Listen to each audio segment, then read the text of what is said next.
What if I told you that a farmer in rural Nebraska was laughed out of town for planting his crops upside down, only to come back and absolutely destroy every single neighbor's harvest that same season? This isn't some fairy tale. This is the true story of Marcus Webb, a third-generation farmer who broke every rule in the book and changed agriculture in his county forever. And before we dive into how he did it, make sure you hit that subscribe button and turn on notifications because we're always bringing you the most mind-blowing stories that'll change the way you see the world.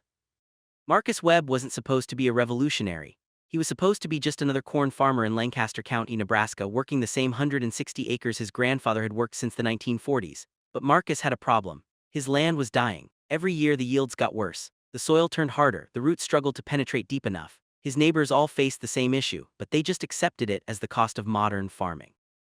More fertilizer, more pesticides, more prayers for rain. Marcus couldn't accept that. He'd gone to agricultural college, studied soil science, and he knew something fundamental was wrong with the way they'd all been farming for generations. The traditional method was simple. You till the soil, break it up nice and loose, plant your seeds about 2 inches deep with the root facing down, cover them up, water them and wait. It's what everyone did, it's what the textbooks said, it's what made sense. Roots go down, shoots go up, gravity does its thing, but Marcus started obsessing over a question that kept him up at night. What if we've been thinking about this all wrong? What if fighting against the soil's natural structure was actually making everything worse? He spent 2 years researching something called soil compaction. When you till land year after year, you create what's called a hardpan layer about 6 to 8 inches below the surface. It's like concrete. Tractor tires compress it, tillers create it, and once it's there, water can't drain through it properly. Roots can't penetrate it. Nutrients get trapped above it or below it, but never where the plants actually need them.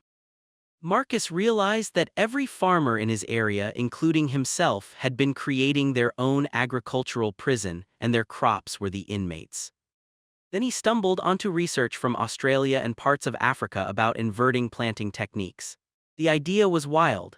Instead of planting seeds shallow with roots pointing down, you'd plant them deeper, sometimes 4 to 6 inches deep, and here's the crazy part, with the seed orientation completely inverted or even sideways. The theory was that this forced the plant to work harder initially, developing a much stronger and more complex root structure that could break through that hardpan layer naturally. The plant wouldn't just grow down, it would grow in all directions, creating a network instead of a single taproot. Marcus decided to test it on just 5 acres. He didn't tell anyone, he knew what they'd say. He planted his corn seeds at 5 inches deep instead of 2. He positioned them at odd angles, some completely upside down from the traditional orientation. He used a custom rig he built himself in his barn, modifying an old planter with adjustable seed cups. His wife thought he'd lost his mind. His father told him he was wasting good seed and good land, but Marcus had done the math. If he was right, the root systems would explode in complexity. If he was wrong, he'd lose 5 acres of income. He could survive that. 3 weeks passed, nothing came up. His neighbors' fields were already showing green shoots. Marcus's test plot looked dead. People started talking. They drove by slowly, shaking their heads. One neighbor, Dale Patterson, actually stopped his truck, walked over and said, "Marcus, I don't know what you're doing over there, but you might want to replant before it's too late." Marcus smiled and said he'd give it 1 more week. Inside, he was terrified. What if the seeds had rotted down there? What if he'd suffocated them by planting too deep? What if this was the dumbest thing he'd ever done? Then on day 23 he saw it. Not shoots, explosions. The seedlings that broke through the surface were twice as thick as normal corn shoots. They were dark green, almost blue-green, a color he'd never seen in corn before, and they came up strong, not weak and spindly like normal seedlings. These things looked like they were ready to fight. Over the next week the growth rate was insane. His 5-acre test plot went from barren to knee-high while his neighbors' fields were still ankle-high. People stopped laughing. They started asking questions. Marcus didn't share his method yet. He wanted to see the full season through. By mid-July his test corn was 8 feet tall, the stalks were thick as broom handles. His neighbor's corn was maybe 6 feet and thin. When he dug down to check the roots, he couldn't believe what he saw. The root systems looked like underground octopuses. They spread 4 feet in every direction. They'd punch straight through the hardpan like it wasn't even there. They were accessing water and nutrients from depths he'd never seen in corn before. Traditional corn roots in his area maybe went down 18 inches before hitting that hardpan wall. These roots were reaching down 3, even 4 feet. Then came the drought. Late July into August, Lancaster County got hit with one of the worst dry spells in 30 years. 12 days without rain, temperatures over 100 degrees. Marcus's neighbors watched their fields wilt. The leaves curled, the tassels dried up, some of them started irrigating, pumping thousands of gallons, spending money they didn't have on water. Marcus didn't irrigate his test plot, not once, and it stayed green, not just surviving green, thriving green. Those deep roots were pulling moisture from levels of soil that hadn't seen a corn root in decades. The water was there. His plants could just actually reach it now. By September harvest time, the difference was impossible to ignore. Marcus's neighbors were estimating yields around 130 bushels per acre, which was average for the area. Some of the guys hit harder by the drought were looking at under 100. Marcus ran his combine through his test plot and almost didn't believe the numbers. 280 bushels per acre. He ran it again thinking the yield monitor was broken. Same number. He'd more than doubled the county average. He'd nearly tripled what most of his neighbors were pulling. On 5 acres, he'd made more profit than some of them made on 20. Word spread like wildfire. Marcus became either a genius or a witch, depending on who you asked. The local Ag Extension office called him. A professor from the University of Nebraska drove out to see his field. They dug root pits, took soil samples, measured everything. The science backed him up. By inverting the planting and going deeper, he'd forced the plants to develop what's called a radial root system instead of a shallow lateral one. This gave each plant access to exponentially more soil volume. More soil volume meant more nutrients, more water, and more stability against wind and weather. But here's where the story gets really interesting. Marcus wasn't content with just proving it worked. He wanted to understand why no one had done this before. So he dug into agricultural history. Turns out farmers 150 years ago actually did plant deeper and with less concern about perfect seed orientation. But when mechanical planters were invented in the early 20th century, they were designed for speed and efficiency, not for optimal root development. The machines worked best with shallow, uniform planting. An entire industry developed around that model. Fertilizer companies, seed companies, equipment manufacturers, everyone built their business on the assumption that shallow, downward-oriented planting was correct. It wasn't science. It was just mechanical convenience that became tradition. The next spring, Marcus planted his entire 160 acres using his method. He spent the winter modifying all his equipment, building custom seed delivery systems. His neighbors watched, some mocked him, some were curious. A few asked if they could try it on a small plot. Marcus shared everything freely. He wasn't trying to patent some secret formula, he just wanted better farming. That second year, even without the drought, his yields averaged 250 bushels per acre across all his land. The county average was 140. He'd become the most productive corn farmer in the region using a method that everyone had called foolish just 12 months earlier. A year 3, 22 farmers in Lancaster County were using variations of Marcus's inverted deep planting method. The results were consistent. Everyone saw yield increases between 40 and 70%. Water usage dropped. Fertilizer needs decreased because the roots were accessing nutrients that had been locked below the hardpan for generations. The soil itself started healing. Without the need for aggressive annual tilling, the ground began rebuilding its structure. Earthworms came back. Microbial activity increased. The land was coming alive again. But success breeds complexity. Agricultural equipment companies didn't make planters for Marcus's method. He'd been using custom rigs, basically hand-modified machines that worked but were slow. If this technique was going to spread beyond a few dedicated farmers, someone needed to manufacture proper equipment. Marcus partnered with a small ag-tech startup in Iowa. Together, they designed the first commercially available inverted depth planter. It used rotating seed cups that could orient seeds at multiple angles and plant them at variable depths based on soil sensors. The machine was expensive, about $40,000, but it could plant 100 acres in the time it used to take to plant 60, and the yield increases paid for the machine in 2 seasons. Not everyone was happy. Some of the old-timers in the county felt betrayed. They'd farmed the traditional way their whole lives, and now some young guy was telling them it was all wrong. There were heated arguments at the feed store. A few people accused Marcus of being arrogant, of disrespecting the knowledge of previous generations. Marcus tried to explain that he wasn't disrespecting anyone. Farmers had always adapted. His grandfather had switched from horses to tractors. His father had adopted hybrid seeds. This was just the next adaptation, but some people couldn't see it that way. Change is hard, especially when it challenges your identity. The real validation came from an unexpected source. A severe hailstorm ripped through the county in late June of year 4. It destroyed about 30% of the crop across the region. Insurance adjusters flooded in, but something strange happened. The fields planted with Marcus's method had significantly less damage. The thicker stalks and stronger root systems meant the plants didn't break or blow over as easily. They bent, but they didn't snap. The deep roots held them in the ground. Farmers who'd been skeptical suddenly became believers. It wasn't just about yields anymore, it was about resilience. In a world where weather was getting more unpredictable, having crops that could survive extreme events was worth more than gold. Today, Marcus Webb farms 400 acres. He bought out two retiring neighbors who didn't have kids to pass their land to. He's not just growing corn anymore. He's testing his inverted deep planting method on soybeans, wheat, even sunflowers. The results vary by crop, but the principle holds. Stronger roots equal stronger plants equal better yields. He gives talks now, traveling to farming conferences across the Midwest. He's been featured in agricultural journals. A documentary crew even spent a week filming his operation. But he hasn't changed much personally. He still drives the same old truck, still wears the same worn-out boots, still gets up before sunrise to check his fields. The lesson from Marcus's story isn't really about farming, it's about the courage to question assumptions. Every field, every industry, every part of life has its "this is just how we do things" moments. Most of the time those traditions exist for good reasons, but sometimes they're just old solutions to old problems and the world has changed. Marcus looked at his dying soil and didn't accept the standard answers. He asked better questions. He tested unconventional ideas. He risked looking like a fool, and he ended up transforming not just his own farm but the agricultural practices of an entire region. The farmers who mocked him in year one are now some of his biggest advocates. Dale Patterson, the guy who told him to replant, now runs his entire operation using Marcus's techniques. He says it added 10 years to his career because his land is profitable again. The local high school now brings agriculture students to Marcus's farm every spring to learn about innovative soil management. Kids who thought farming was old and boring suddenly see it as a field where you can experiment, where you can use science and creativity to solve real problems. Some of them are staying in agriculture instead of leaving for the cities. That might be Marcus's biggest impact of all.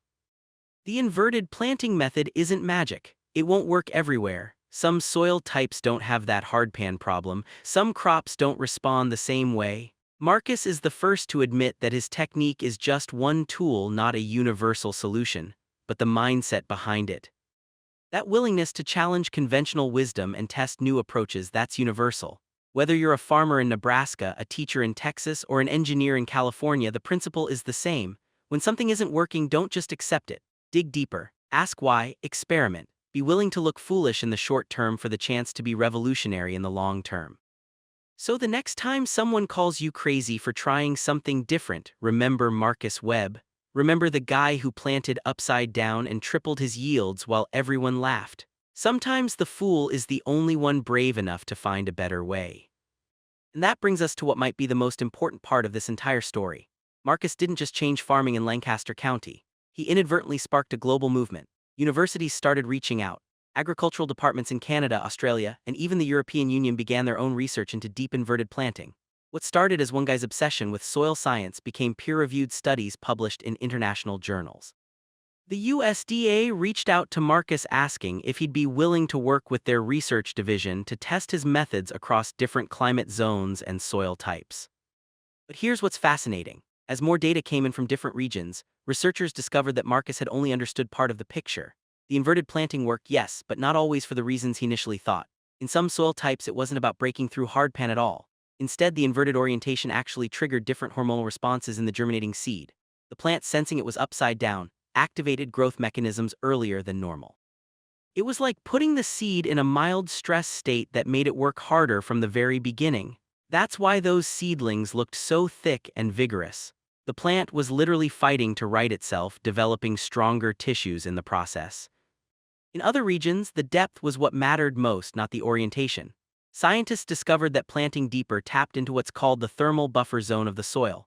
Deeper soil stays more consistently moist and maintains more stable temperatures. For crops in areas with extreme temperature swings, this meant more consistent germination rates and less stress on young plants. For regions that got heavy rains, deeper planting meant better drainage around the seed zone, preventing rot that often killed seedlings in traditional shallow plantings. Every region had its own unique advantages to the technique. What excited Marcus most wasn't that he'd been completely right. It was that he'd been partially right and had opened a door for everyone else to explore. He started collaborating with soil scientists, plant physiologists, and agronomists from universities he'd never heard of. They brought equipment he couldn't imagine existed. They ran experiments in controlled environments where they could vary single factors and measure the results with precision. Marcus learned that science wasn't about one person having all the answers. It was about building on each other's observations, each person contributing their piece to a larger understanding. The inverted planting method spread to developing nations in Africa and South Asia. In Ethiopia, farmers using the technique on teff, a local grain crop, saw yields increase by 60% while reducing their water needs by 40%. In India, smallholder farmers with just an acre or two couldn't afford fancy equipment, so they modified Marcus's approach to work with hand planting. The principle stayed the same even if the technology was simple. A woman in Kenya named Grace Kipchoge adapted the method for maize cultivation and shared it with her entire farming cooperative. Suddenly, hundreds of families had access to dramatically better harvests from the same land they'd been farming for generations. That's real change. That's real impact. Marcus has never made a dime off his invention. He didn't patent anything. He didn't create a company to sell equipment or consulting services. He just freely shared everything he learned. Some people thought he was naive. Other farmers made fortunes off commercializing his ideas. But Marcus seemed content knowing he'd solved a problem for himself and then helped others solve it for themselves. He's given talks at over 100 agricultural conferences. He mentors young farmers who want to experiment with sustainable techniques. He's been nominated for environmental awards. He turned down most of them because the recognition made him uncomfortable. He's a farmer, he'd say, not a hero, just a guy who asked a question and didn't stop asking until he found an answer. The real story beneath this story is about how one person's willingness to be wrong can eventually be right in ways they never expected. Marcus thought he discovered a farming technique. What he actually did was model how science works in the real world. Science isn't about someone in a lab coat being brilliant in isolation. It's about someone noticing something wrong, having a theory about why, testing that theory, sharing the results, and then other people building on that work. Marcus did all of that.